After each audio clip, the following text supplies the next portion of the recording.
ഇനി അടുത്തതാണ് മകൻ നക്ഷത്രം.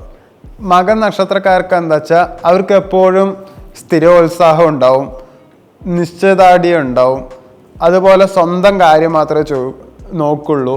അതുപോലെ തന്നെ തൻ്റെ മനസ്സ് പറയുന്നത് മാത്രം കേൾക്കുന്നത് കൊണ്ടും ഇവർ എന്താണ് ഉദ്ദേശിക്കുന്നത് ആ ഉദ്ദേശിച്ച കാര്യം എന്തായാലും നടക്കും. ആ ഒരു കാര്യമല്ല, ഈ വർഷം ഇവർ കൂടുതൽ ഉദ്ദേശിച്ച കാര്യങ്ങൾ മാത്രമേ നടക്കുള്ളൂ.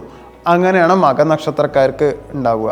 ഇവരുടെ കഴിവ് കാരണം നന്നല്ലാത്ത സാഹചര്യം അടക്കം ഇവർക്ക് അനുകൂലമാക്കാൻ പറ്റും. അതുകൊണ്ട് തന്നെ അവർക്ക് ഇതിൽ വിജയ സാധ്യത വളരെ കൂടുതലാണ്. അതുപോലെ തന്നെ തൊഴിൽ രംഗത്തുള്ള പല മ്ലാനതകളും ഇവർക്ക് ഇല്ലാണ്ടാവും. പുതിയ ജോലി നോക്കുകയാണെങ്കിൽ തന്നെ നിങ്ങൾക്ക് നല്ലൊരു ബെറ്റർ ഓപ്പർച്യൂണിറ്റി എന്തായാലും കിട്ടും. അതുകൊണ്ട് ആ കാര്യത്തിൽ പേടിക്കേണ്ട. ചെറിയ സമ്പാദ്യശീലം ഇവർ ഈ വർഷം തുടങ്ങുന്നതും നല്ലതായിരിക്കും. എന്നല്ല, നിങ്ങൾ എന്തായാലും ഓട്ടോമാറ്റിക്കലി തുടങ്ങിപ്പോവും. കാരണം നിങ്ങളുടെ സാഹചര്യം അങ്ങനെയാണ് ഇനി 2026 വരാൻ പോകുന്നത്. അതുകൊണ്ട് ഇപ്പം തന്നെ സമ്പാദ്യശീലം നിങ്ങൾ തുടങ്ങുന്നതാണ് നല്ലത്. ദീർഘകാലമായിട്ട് പ്രണയിക്കണവർക്ക് ഈ വർഷം എന്തായാലും വിവാഹം നടക്കാൻ സാധ്യത വളരെ കൂടുതലാണ്. അതുപോലെ ദമ്പതികൾക്ക് സന്താന ഭാഗ്യം എന്തായാലും ഈ വർഷം ഉണ്ടാവും. ഞാൻ ഈ പറഞ്ഞ കാര്യങ്ങളെല്ലാം മാർച്ച് 29 ശേഷം നിങ്ങൾക്ക് നല്ല കാലമാവുള്ളൂ. അതുവരെ നിങ്ങൾക്ക് കണ്ടകശനിയാണ്. കാരണം മാർച്ച് 29 നിങ്ങളുടെ കണ്ടകശനി അവസാനിക്കുകയാണ്. മാർച്ച് 29 ശേഷം നിങ്ങൾക്ക് അഷ്ടമശനി ആരംഭിക്കുകയാണ്. രാഹു 8 നിന്ന് 7 മാറുകയും ജന്മരാശിയിൽ കേതു സഞ്ചരിച്ചു കൊണ്ടിരിക്കുകയാണ് മകൻകാർക്ക്. അതുകൊണ്ട് തന്നെ ഈ സമയത്ത് പുതിയ ഗ്രഹപ്രവേശവും ഗ്രഹമാറ്റം നടക്കുന്നുണ്ടെങ്കിലും അത് അത്ര നല്ലതായിട്ടായിരിക്കില്ല നിങ്ങൾക്ക് വന്നു പോയിക്കുക. കാരണം കൂടുതൽ ആരോഗ്യ പ്രശ്നങ്ങൾ ഉണ്ടാവും ഈ ഗ്രഹമാറ്റം കാരണം തന്നെ.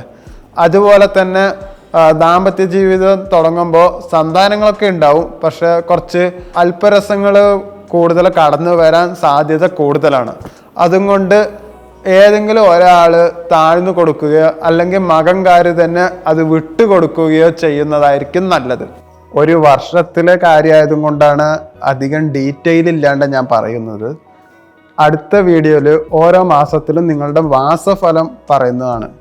അപ്പോൾ അതിൽ ഒരു മാസത്തിൽ എന്തൊക്കെ നടക്കുന്നുള്ളത് ഞാൻ ഡീറ്റെയിൽ ആയിട്ട് പറയുന്നതാണ്. ഞാൻ ബേസിക്കലി ഒരു സൈക്കോളജിസ്റ്റാണ്. അപ്പോൾ ഞാനിവിടെ വേറൊരു ചാനലിൽ ഡാർക്ക് സൈക്കോളജിനെ പറ്റിയിട്ട് പറഞ്ഞും കൊടുക്കുന്നുണ്ട്. പക്ഷെ ഞാൻ ഒരു ആസ്ട്രോളജർ ആണോ എന്ന് ചോദിച്ചാൽ ഞാനൊരു പ്രൊഫഷണൽ ആസ്ട്രോളജർ അല്ല. ഞാൻ കുറേ ആസ്ട്രോൻ്റെ പുസ്തകം വായിച്ചതും കേട്ടറിവും ഞാൻ എൻ്റെ പേഴ്സണൽ ആവശ്യത്തിനാണ് യൂസ് ചെയ്തത്. അതുപോലെ എൻ്റെ ഫാമിലി, ഫ്രണ്ട്സ് അങ്ങനെയുള്ളവർക്കൊക്കെ ഞാൻ പറഞ്ഞു കൊടുക്കുകയായിരുന്നു. അപ്പോൾ ഈ പറഞ്ഞു കൊടുത്ത കാര്യങ്ങൾ അവരപ്പോൾ വിശ്വസിച്ചില്ലെങ്കിലും പിന്നെ അവർ വന്നിട്ട് എൻ്റെ അടുത്ത് പറഞ്ഞു, നീ പറഞ്ഞ കാര്യം അത് ശരിയായി എന്നുള്ളത് അവർ പറഞ്ഞു. അപ്പോഴാണ് നീ ഇത് യൂട്യൂബിൽ വീഡിയോ ചെയ്തുകൂടെ എന്ന് അവർ റെക്കമെൻഡ് ചെയ്യാൻ തുടങ്ങി. അങ്ങനെയാണെങ്കിൽ ഈ ഓരോരുത്തർക്ക് പറഞ്ഞു കൊടുക്കുന്നതിന് പകരം എല്ലാവർക്കും വീഡിയോ ലിങ്ക് അയച്ചു കൊടുക്കാമെന്ന് ഞാനും കരുതി.